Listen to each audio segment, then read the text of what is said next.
भाइयों, मेरा नाम सोहन सिंह आर्य है। सभी भाइयों को मेरी नमस्ते, जय श्री कृष्णा, राम राम जी। भाइयों, आजकल एक ऐसा वाक्य चल रहा है, हर कोई धर्म गुरु कहता है कि हम हिंदू राष्ट्र बनाएंगे। भाइयों, मैं सभी से कहना चाहता हूँ कि अगर आप हिंदू राष्ट्र बनाएंगे तो सबसे पहले मैं सभी को बधाई दूंगा, मगर हिंदू राष्ट्र बनाओगे कैसे? क्योंकि हिंदू राष्ट्र का कहीं भी हमारे वैदिक ग्रंथों में या पुराने ग्रंथों में कोई लेख नहीं है। सबसे पहले इस देश का नाम आर्यावर्त था और आर्य ही इस देश के मूल निवासी थे, इसलिए आर्यावर्त कहो। उसके बाद में भारतवर्ष नाम हुआ। अब धीरे धीरे जब मुसलमान आए तो उन्होंने हमको हिंदू कहा, जो उनकी भाषा में अत्यंत शर्मनाक इंसान को हिंदू बोलते हैं। उन्होंने हमारे देश का नाम हिंदुस्तान रखा, मगर हिंदुस्तान नाम हमारे किसी भी दस्तावेज में नहीं है। हाँ, अंग्रेजों ने हमारे देश का नाम इंडिया रखा था, इसलिए उन्होंने इंडिया शब्द को हमारे सरकारी कागजों में शामिल कर दिया। इस देश में हमेशा से आर्यों का निवास रहा है। हमारे महाभारत ग्रंथ में आर्यों का नाम आया है। इस देश में आर्य रहती थी। वेदों में भी आर्य शब्द है। हमारे उपनिषदों में भी आर्य शब्द कई बार आया है। किसी किसी पुराण में भी आर्य शब्द आया है। इसलिए यहाँ के मूल निवासी आर्य थे। भाइयों, हिंदू शब्द मुगलों का दिया हुआ है, इसलिए इसे लिखित में नहीं है। हमें कहने को तो हर कोई कह देता है कि हम हिंदू राष्ट्र बनाएंगे। भाइयों, हिंदू राष्ट्र कैसे बनाओगे? जिस देश में सावन के महीने में कांवड़ियों का नंगा उत्पात सड़कों पर होता हो, चाहे उपद्रव करें, चाहे वो लोग शिव जी पार्वती बनकर नंगा नाच करें, हिंदू राष्ट्र कैसे बनाओगे? हिंदू राष्ट्र श्री कृष्ण की कथा करने से उन्हें माखन चोर, लुटेरा, स्त्रियों के संग नाचने वाला बताकर हजारों करोड़ रुपए इकट्ठे करने वाले क्या वो हिंदू राष्ट्र बनाएंगे? अगर सभी एक हो गए उसके बाद भी क्या मुसलमान हमें हिंदू राष्ट्र बनाने देंगे? एक छांगुल नाम के मौलाना ने हजारों करोड़ चंदा इकट्ठा किया। उसने 5,000 हिंदुओं का धर्मांतर कराया।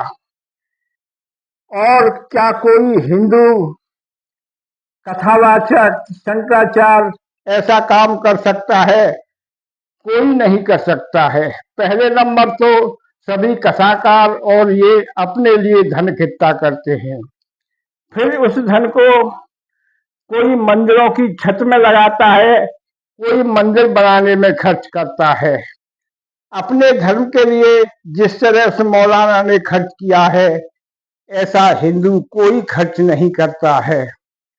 हिंदू ज्यादातर भंडारे करने में, तीर्थ यात्रा करने में या नाच गाने श्री कृष्ण की कथा करने में लगा देता है।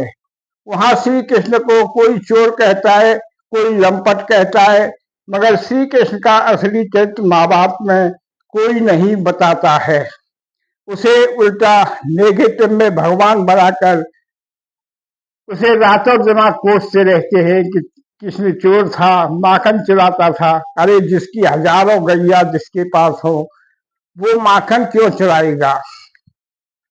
अब सुनो मौलानाओं की, क्या तुम्हें हिंदू राष्ट्र बनाने देंगे? नहीं बनाने देंगे। अभी कुछ दिन पहले एक हमारी सनातनी बहन ने थोड़ा सा उनके अल्लाह और खुदा पर कुछ पैगंबर पर टिप्पणी कर दी थी। उस बहन का उन्होंने जीना हराम कर दिया था। 57 देश उसके पीछे पड़ गए थे कि सर तन से जुदा। बेचारे एक उदयपुर के कन्हैया लाल ने कोई सपोर्ट में कमेंट कर दिया था या उसकी पोस्ट शेयर कर दी थी। इन मुसलमानों ने उनका सर तन से जुदा कर दिया था और उसकी लाइव वीडियो भी बनाई हूँ। जिस कौम को ऑनलाइन कत्ल करने में डर नहीं लगता है, आज उसकी मूवी से मुसलमान डरा हुआ है। 57 देश हिल रहे हैं। जो मुसलमान कहते थे हम एक सिवा खुदा के अलावा किसी से नहीं डरते हैं, आज पूरा मुसलमान कौम उस फिल्म से डर रहा है। आज सुना है कि फिल्म रिलीज होने के सारे रास्ता साफ हो गए हैं। इसलिए भाइयों, सभी भाइयों को बधाई है। हिंदू राष्ट्र की कल्पना करना अच्छी बात है और इसके लिए हिंदू राष्ट्र केवल जयकारों से या श्री कृष्ण की जय बोलने से नहीं मिलता है। हमेशा कोई नया काम करने के लिए बलिदान देना पड़ता है। जिस प्रकार से हमारे क्रांतिकारियों ने भारत देश को आजाद कराने के लिए अपना त्याग और बलिदान दिया था, वैसा बलिदान की जरूरत पड़ी तो कौन देगा? कोई भी देने वाला नहीं है, सब पीछे हट जाएंगे। आचार्य चाणक्य ने कहा था कि जो भी मेरे राष्ट्र हित में बाधक बनेगा उसको मैं कभी माफ नहीं करूंगा, न उसका कहा मानूंगा, और जरूरत पड़ी तो मैं उसकी गर्दन भी उड़ा दूंगा।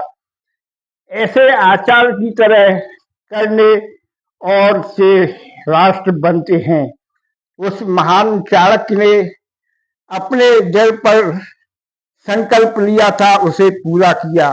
उन्होंने चंद्रगुप्त मौर्य को तैयार किया और एक अखंड भारत का निर्माण किया। इसलिए जो कहते हैं कि हमें हिंदू राष्ट्र बनाएंगे, उसके लिए बलिदान कौन देगा?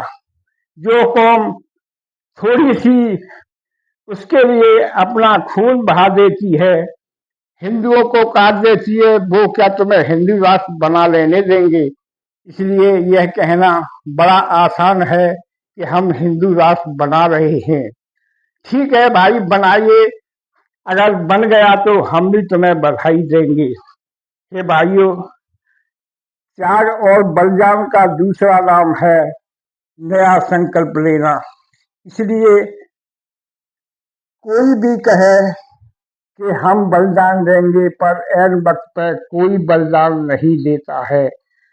हमारे क्रांतिकारियों को, जो सारे आर्य समाज से जुड़े हुए थे, स्वामी दयानंद का अमर ग्रंथ सत्यार्थ प्रकाश पढ़ करके उन्होंने अपने जीवन लीलाएं राष्ट्र के लिए समर्पित कर दी थी। हमारे शंकराचार्य बड़े बड़े कथावाचक इस काम के लिए क्या किसी के लिए धन देंगे? कभी नहीं देंगे, क्योंकि उनका ही पेट नहीं भरता है। कितना ही धन कमा लें कथाकार, पर राष्ट्र हित में कोई काम नहीं करते हैं।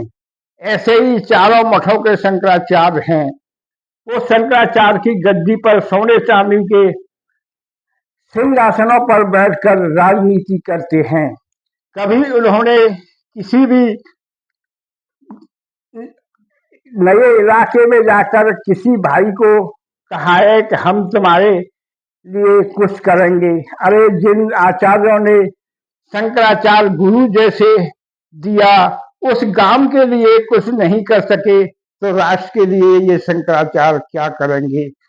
भाइयों, आज राष्ट्र बन सकता है, भारत वर्ष बन सकता है, पर मेरे हिसाब से हिंदू राष्ट्र कैसे बनाएंगे?